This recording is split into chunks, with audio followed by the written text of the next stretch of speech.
आज नवरात्रि का तीसरा दिन है। क्या आप जानते हैं कि नवरात्रि का तीसरा दिन आपकी किस्मत बदल सकता है। तो हेलो दोस्तों, कैसे हैं आप सभी लोग।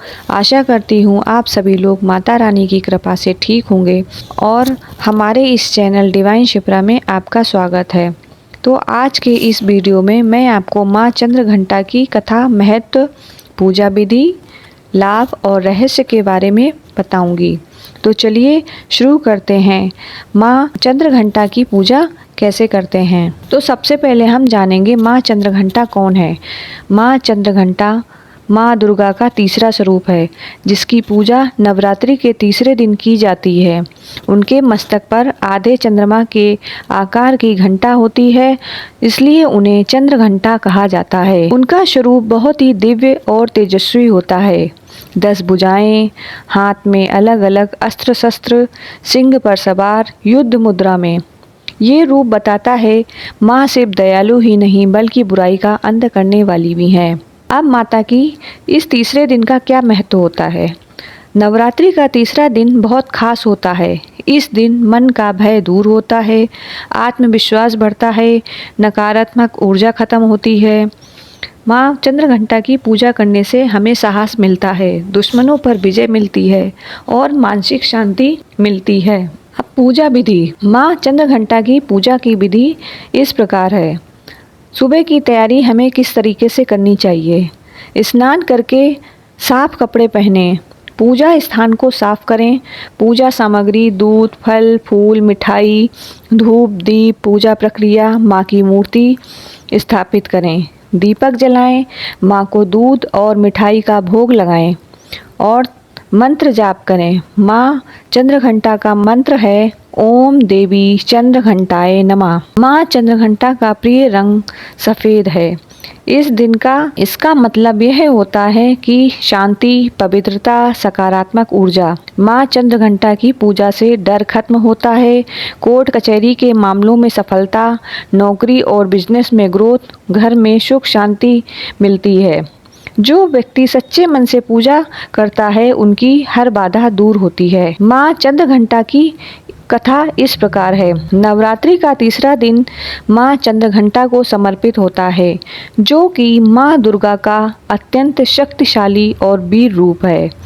पौराणिक कथाओं के अनुसार माँ चंद्रघंटा का यह स्वरूप तब प्रकट हुआ जब माँ पार्वती का विवाह भगवान शिव से होने वाला था। जब विवाह का समय आया तब भगवान शिव अपनी बारात लेकर पहुँचे, लेकिन उनका स्वरूप बहुत ही अद्भुत और भयानक था।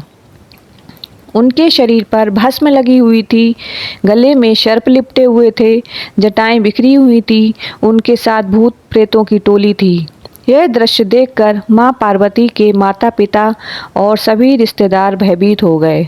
उन्हें लगा यह विवाह कैसे संभव होगा। तब माँ पार्वती ने स्थिति को संभालने के लिए एक दिव्य और तेजस्वी रूप धारण किया, जिसे हम माँ चंद्रघंटा के नाम से जानते हैं। इस स्वरूप में माँ के मस्तक पर अर्धचंद्र के आकार की घंटा सुशोभित थी, जिसमें दिव्य ध्वनि उत्पन्न होती थी। उनका शरीर स्वर्ण के समान चमक रहा था और वे सिंह पर सवार थीं। उनकी 10 भुजाएं थीं, जिसमें विभिन्न अस्त्र शस्त्र थे, जैसे त्रिशूल, गदा, तलवार और कमल। उनका यह स्वरूप अत्यंत शांत लेकिन युद्ध के लिए सदैव तैयार रहने वाला था। माँ चंद्रघंटा के इस दिव्य और सौम्य रूप को देखकर सभी लोग शांत हो गए। उनके माता पिता का भय दूर हो गया और उन्होंने इस विवाह को सहर्ष से स्वीकार कर लिया। इस प्रकार माँ चंद्रघंटा ने यह सिद्ध किया कि सच्ची शक्ति वही है जो परिस्थिति के अनुसार खुद को बदल सके। जहाँ जरूरत हो वहाँ कोमलता और जहाँ आवश्यकता हो वहाँ साहस। कथा का एक और महत्वपूर्ण पक्ष यह भी है कि माँ चंद्रघंटा ने देवताओं और भक्तों की रक्षा के लिए असुरों का संहार किया। जब जब दुष्ट शक्तियां बढ़ी, माँ ने अपने इस उग्र रूप से उनका विनाश किया। माँ के माथे की घंटा की ध्वनि इतनी शक्तिशाली मानी जाती है कि नकारात्मक शक्तियों को दूर कर देती है और वातावरण को शुद्ध करती है। इसलिए कहा जाता है जो भी भक्त सच्चे मन से माँ चंद्रघंटा की पूजा करता है, उसके जीवन में सभी भय, कष्ट और बाधाएं दूर हो जाती हैं। माँ चंद्रघंटा अपने भक्तों को साहस, आत्मविश्वास और मानसिक शक्ति प्रदान करती हैं। उनकी कृपा से व्यक्ति जीवन की हर कठिनाई का सामना करने में सक्षम बनता है। माँ चंद्रघंटा का कुछ आध्यात्मिक रहस्य भी है। माँ चंद्रघंटा का संबंध मणिपुर चक्र से होता है। इसका मतलब आत्मविश्वास बढ़ना, निर्णय लेने की शक्ति, अंदर से ऊर्जा जागृत होना। जब मणिपुर चक्र एक्टिव होता है तो इंसान डरना छोड़ देता है। इस दिन क्या करें क्या ना करें, हमें हमेशा पूरे दिन माँ का ध्यान करना चाहिए, सफ़ेद वस्त्र पहनने चाहिए और सच्चे मन से पूजा करनी चाहिए। कभी गुस्सा नहीं करना चाहिए, किसी का अपमान भी नहीं करना चाहिए और ना कभी झूठ बोलना चाहिए। माँ की कृपा आप पर सदैव बनी रहेगी। तो दोस्तों, अगर आपको यह जानकारी अच्छी और यूज़फुल लगी हो तो हमारे वीडियो को लाइक और हमारे चैनल को सब्सक्राइब करें, जिससे आपको अगले वीडियो की नोटिफिकेशन सबसे पहले मिले। और हमारे इस वीडियो पर ज़रूर कमेंट करें। जय माता दी।